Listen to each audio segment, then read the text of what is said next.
Hello summoners, welcome back to the channel, and in this video we will be doing another tier list update for the month of May. We have a lot of changes in this one because two new characters came in, two buffs as well. On top of that, a lot of changes based on the comment section of the previous video. So if you want any changes to be made here, do let me know in the comment section down below, and if I agree, then I will make the changes in the next update. So let's get started with the new characters, starting with Ventra. Personally was not the biggest fan of this character, didn't really like his rotation. I think he has a high skill cap. Maybe in the future, if I see someone using him really well in some endgame content, seeing a use for him there, maybe I will promote him in the future. But for now, my thoughts, damage potential is very high, but the thing is, if his special attack doesn't crit, it's still good damage, but it doesn't feel worth it in my opinion. And usually it does not crit. If it crits, it's really high. He has a lot of he has a lot of damage potential basically, but usually you are not going to get it. And yeah, that's why he is here for now. The other mystic character, however, Wong, I really liked him. I think he's very easy to play. He is very effective. The power gain, a lot of fun. The sustainability with the regeneration, very good. Great for longer fights, amazing for medium level fights as well, but maybe not good for shorter fights because you kind of have some ramp up with getting his spells on and stuff. Like he has 3 kinds of spell. He basically does 3 kinds of things based on that, like either gets charges faster, does more red number damage, or get the regeneration. So I think he is a very strong character. Again, very new, 1 day old in the game, subject to change, but I have a feeling he will be here. I don't do this very often, like place the newest character in a high tier, but I'm gonna I think he's going to be here. But of course, once he becomes more accessible, I will see if he is being used in endgame content, and if not, then I will downgrade him later. But for now, I think I did not, I'll just say this, I've been testing a lot of new characters and I haven't had this much fun in a very long time. It's been a long time. This character, he feels really good to play, a lot of fun, satisfying damage output. He defeated Dr. Doom, and Dr. Doom, I will say this, he's not better than Dr. Doom. Dr. Doom is not the top mystic champion and one of the most desirable champions in the game because of his damage output. It's because of the control of the fight that he has.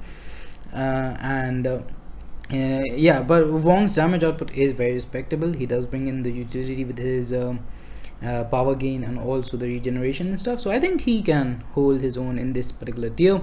Coming to the buff, Storm, she was always pretty high in my tier list. A lot of people have complained, like even pre-buff I had Storm over Storm Pyramid X as a horseman of Apocalypse. I had a synergy icon with her name, and as a horseman she had the highest damage over time potential in the entire game, even in Labyrinth, in Abyss. Like I've compared her against some of the higher damage over time characters like Nick Fury, like Cable, and in a medium fight, even in like Realm of Legends when the soldier, and to be honest, rank 3 characters, 4 rank 3 characters with good damage output, Realm of Legends Winter Soldier is kind of like a medium, it's not a long fight, it's slightly longer than medium fight.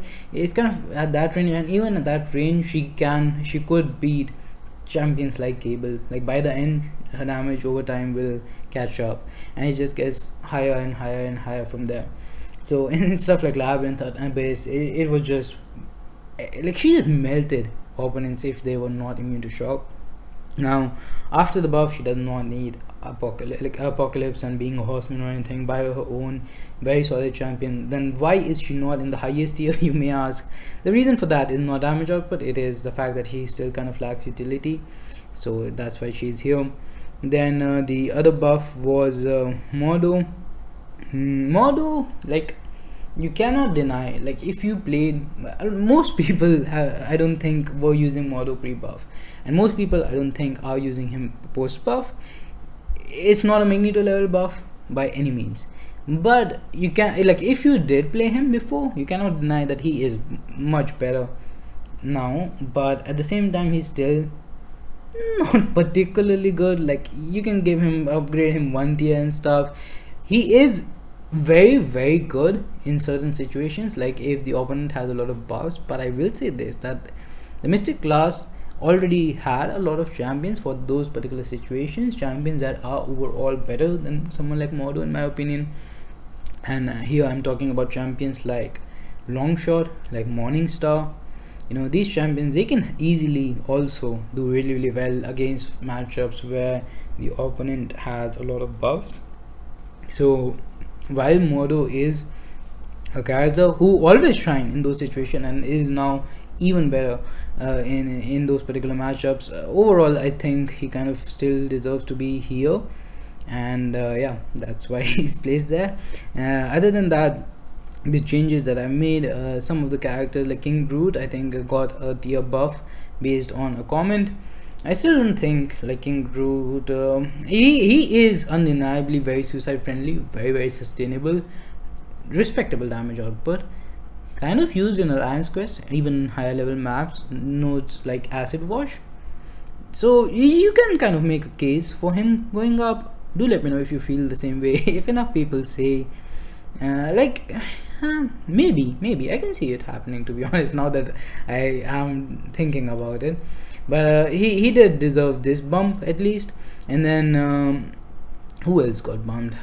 We already had Shang-Chi here. We added Kingpin and Moleman in the highest tier.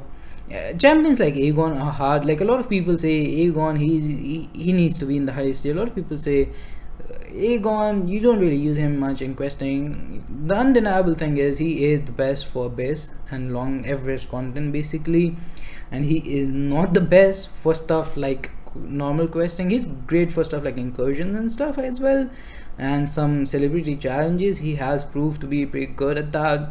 But overall, like Aegon is a character you do not want to make this rank up based on tier list placement, because while he is pretty high on the tier list, like any champion that has this symbol, the need build up symbol, you kind of have to do a little bit more research before ranking them up. And other than that, Strife was also a champion that was added here based on comments. A lot of people actually commented it, and again, Strife is pretty much the similar case for Aegon, and does require build up, but at the same time pretty good for even normal questing, to be honest. Not the best, but still very good. And in average content, probably like again, Aegon, Strife, extremely good, exceptionally good in stuff like Abyss and Labyrinth and stuff like that. Then moving on, we had some other changes in the skill class. We upgraded Hitmonkey, Killmonger, because truth be told, Kingpin and Moleman, once they left this particular column, this one was looking really empty. So I ended up like picking the next best champions from these columns and upgrading them here, like Hitmonkey, like Killmonger, like Black Panther and still Spidey. Case can be made for champions like Elsa Bloodstone, even Thor Ragnarok's after his buff, Blade for sure.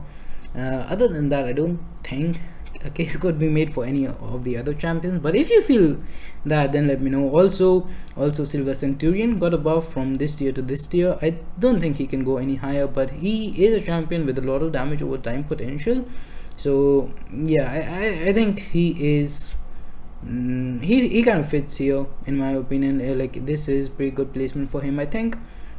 And other than that, Annihilus went one tier up.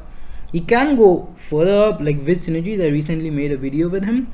His damage output is very surprising, to say the least, with synergies.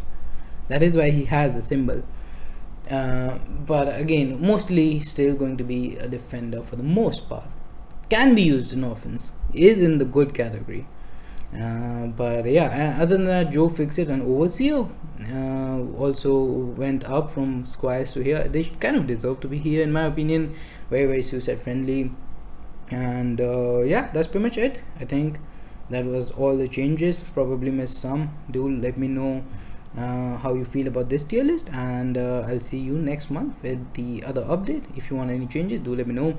If you are new to this tier list and you have been watching this far, I do have a synergies column where I have tried to mention most of the synergies that I'm like, most of the characters that have a synergy icon. If you're wondering who they have that synergy with, You can come here, see for yourself.